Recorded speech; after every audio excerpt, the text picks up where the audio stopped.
Hello, my Yakubian apes. Let me ask you a question.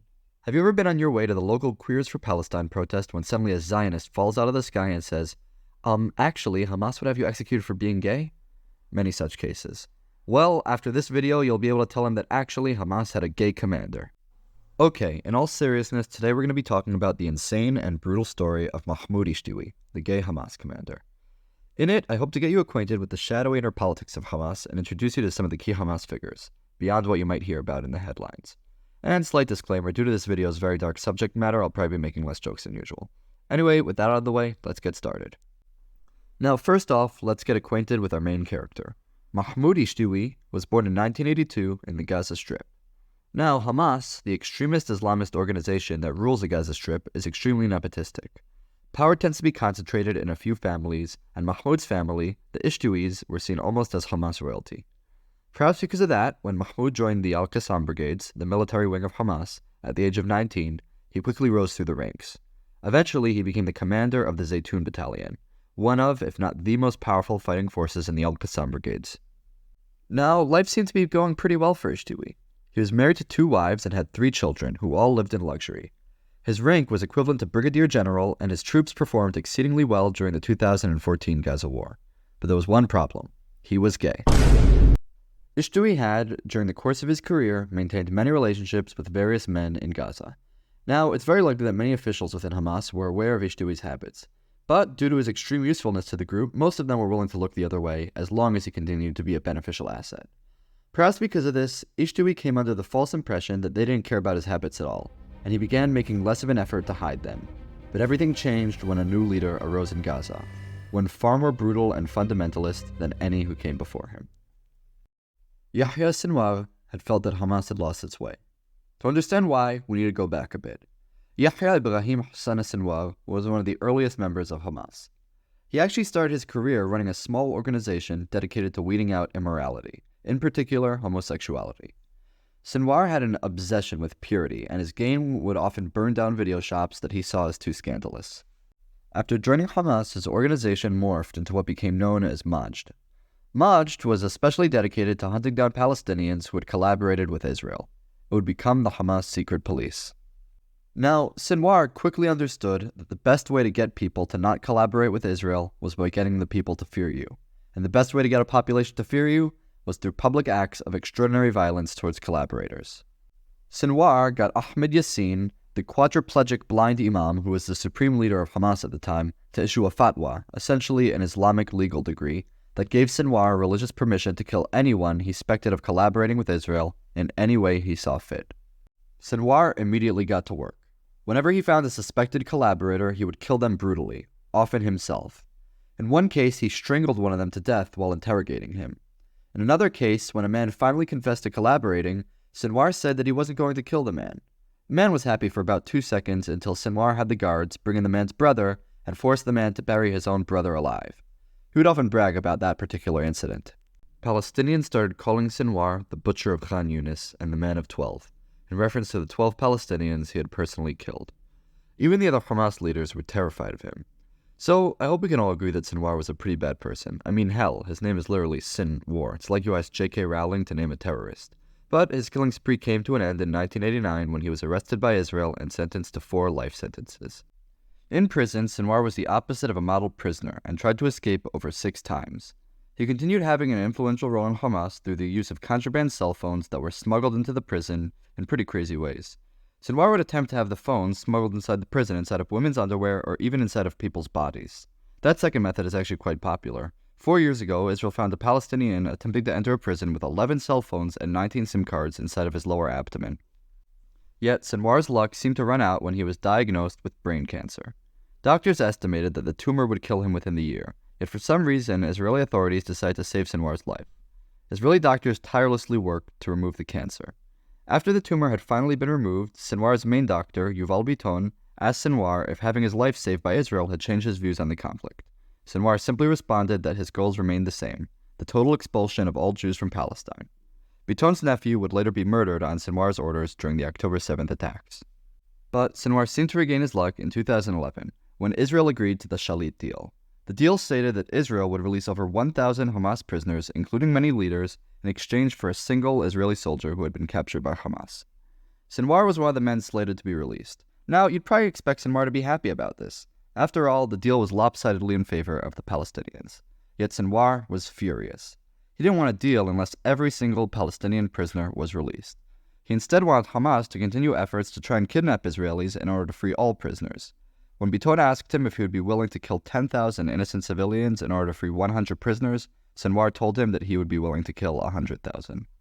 Yet, despite Sinwar's protests, Deputy Hamas leader Salah al-Aruri, who was assassinated at the beginning of this year, agreed to the deal. And after 22 years in Israeli prisons, Sinwar was finally released back to Gaza. When he got back, he returned to a Hamas that had changed completely. I'm just imagining that it went something like this. Ah, Gaza, it's good to be back.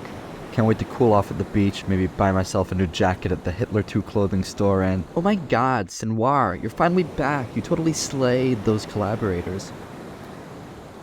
Yeah, we're gonna need a purge. Sinwar came back to a Gaza that he felt had gone soft, and there was no bigger example of that to him than Mahmoud Ishtiwi. Ishtiwi's gay antics may have been ignored by other Hamas leaders, but Sinwar wasn't about to let that stuff fly. And sure enough, it was only so long before Ishtiwi was arrested on Sinwar's orders. At first, Ishtiwi was accused of embezzlement, and they claimed that he had taken Hamas money for himself. But they then claimed that he had used that stolen money to coerce various men in Gaza to engage in sexual relations with him, and they even got Ishtiwi's neighbor to confess to having sex with him. Through the use of advanced AI algorithms, I was actually able to recreate the interrogation sessions with Sinwar and Ishtiwi. Here you go. Why are you gay? Who says I'm gay? You are gay. You are a transgender. What shows that I'm gay? You are a transgender. Now, the accusations already looked really, really bad for Ishtiwi, but many Hamas leaders had an idea. You see, many Hamas commanders had made pretty big mistakes during the 2014 Gaza war, the biggest of which was when the location of the Hamas military chief, Mohammed Daif, was leaked, and his house was bombed by Israel. His whole family was killed, and Daif was severely injured. Now, it's very likely that the bombing of the house was just a result of good Israeli signals intelligence, but Daif was fully convinced that there was a traitor inside of Hamas who had been sabotaging Hamas operations for years. Daif desperately wanted someone to blame for the deaths of his family. Now, every Hamas commander who had somehow messed up in the war knew that they might one day be accused by Daif of being the traitor. But they now had a solution. Ishtiwi was a dead man walking. Sinwar would make sure of that. But multiple Hamas commanders realized that if they could pin all of their failures on Ishtiwi and then kill him, like some sort of Hamas Jesus, Daif would assume that Ishtiwi had been the traitor the whole time, and they would no longer have to worry about being accused of being the traitor. So the moment word got out about Ishtiwi's arrest, multiple Hamas commanders came forward to Sinwar and accused Ishtiwi of some frankly ridiculous stuff.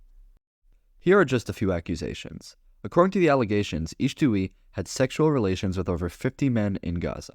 In order to generate hush money to keep it a secret, he turned to an interesting strategy that I call the sneako grind set. He would bring his wife to parties with high-ranking Hamas members and have them pay him to sleep with her. In addition to that, he was accused of collaborating with Israel over the length of many years. According to the allegations, he had been the one who had given Israel Daif's location in 2014. He was also accused of mass embezzlement and of running an illegal weapon market in Gaza. He was essentially accused of every single crime under the sun. Hell, they probably claimed that he shot Harambe. The charges seemed pretty damning. All they needed now was a confession. And that is where the torture began. In the maze of labyrinthine tunnels under the Gaza Strip, Ishtiwi was subjected to some of the most brutal tortures imaginable. We know about what happened to him mainly through letters that he would smuggle out, which would find their way to Human Rights Watch. I linked the Human Rights Watch report on Ishtiwi in the description if you feel like reading it, but I warn, it's really not for the faint of heart. In the notes, Ishtiwi wrote, "Often 4 men would stand around me while I was suspended in the air and would swing me right and left, forward and backwards, for hours.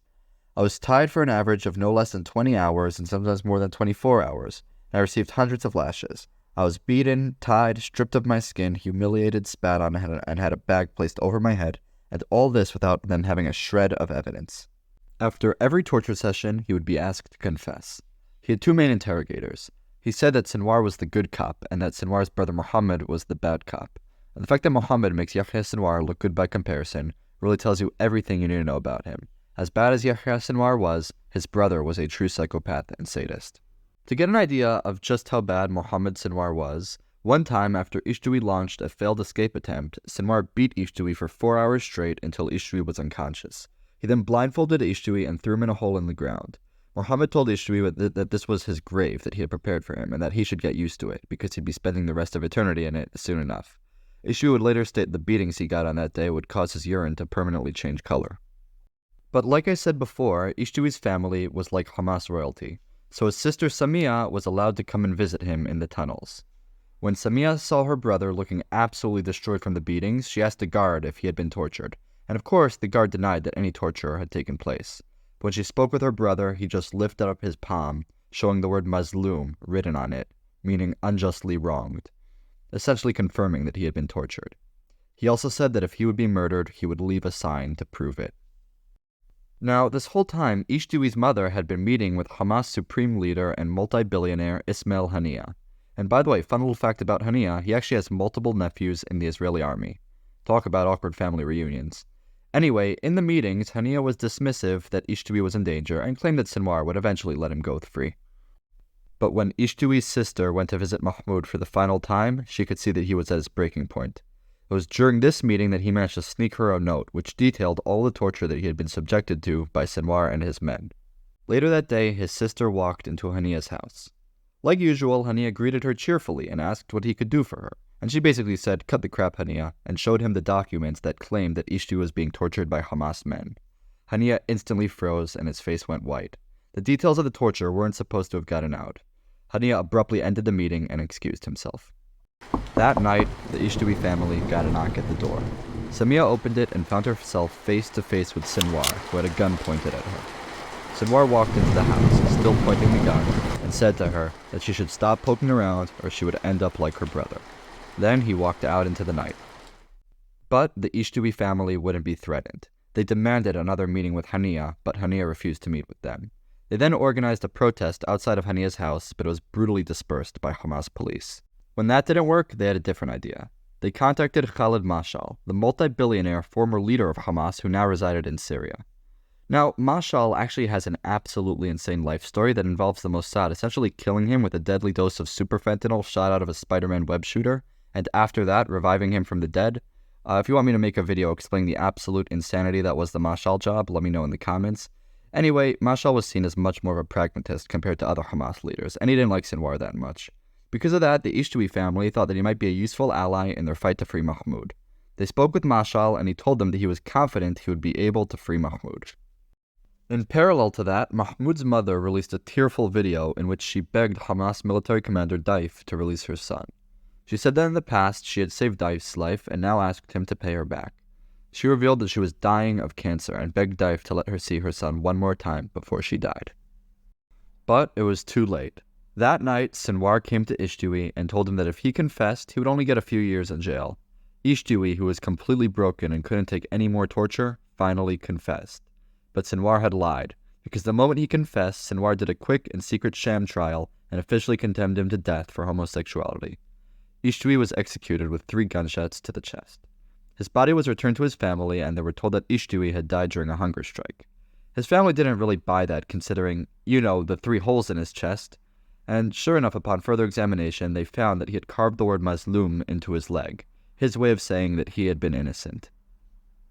Now, in every English source, this is where the story ends. But by doing some digging on some really sus Arabic websites that probably gave me viruses, I realized that this story goes way deeper than I realized. Because remember, Mahmoud was a popular commander in Hamas, and the Ishtiwis were a very powerful Hamas family, so Sinwar killing him got quite a few people angry. So, in the days following the death of Ishtiwi, a new group made its first appearance in Gaza. A group that styled itself the Free Qasimite Brigades, or the FQB, essentially broke off from Hamas. They released a statement where they strongly condemned the killing of Ishtiwi and demanded that Sinwar get handed over to them for judgment. But most interestingly, the FQB declared allegiance to Khalid Mashal, and this is where things finally started to make sense to me. You remember when Mashal said that he would help free Ishtiwi and then proceed to do absolutely nothing? Well, Mashal never wanted to free Ishtiwi. He wanted Ishtiwi to die and become a martyr and then use his death to essentially lodge a soft coup against the rising power of Sinwar. It was something unprecedented in the history of Hamas. But here is the weirdest part. Not long after this, the FQB disappears completely from the historical record. So my guess as to what happened would be that the Free Qasimite revolt was swiftly crushed by Sinwar. Anyway, Ishtiwi's story of torture and execution isn't actually out of the ordinary for Hamas. Ishtiwi was just the most famous example of it. And Palestine still remains one of the worst places to be gay in the world. Well, you might be saying, of course Gaza is going to be bad, but what about the West Bank, where Hamas isn't in charge? Well then, let me tell you about Ahmed Abu Mughia. Ahmed was a gay Palestinian from the West Bank town of Hebron. He fled from his hometown out of fear and got asylum in Israel, where he lived his life. After many years, he decided to return to his hometown. When he got there, the villagers actually befriended him. Oh wait, did I say befriended? I meant beheaded. And it was posted on social media and everything. Anyway, I think the moral of Ishtiwi's story is the same as the moral of Lincoln's story from my last video. No matter how much you stick up to these authoritarians, they're still going to hate you at the end of the day. Anyway, I hope you all enjoyed this video. Ishtiwi got first place on the poll I did to choose the next video, so I knew I'd have to make this one first. Anyway, YouTube isn't going to be spreading this one too much for obvious reasons, so if you enjoyed, please don't forget to defenestrate those like and subscribe buttons. Thanks for watching, long live Nguema, and I'll see you next time.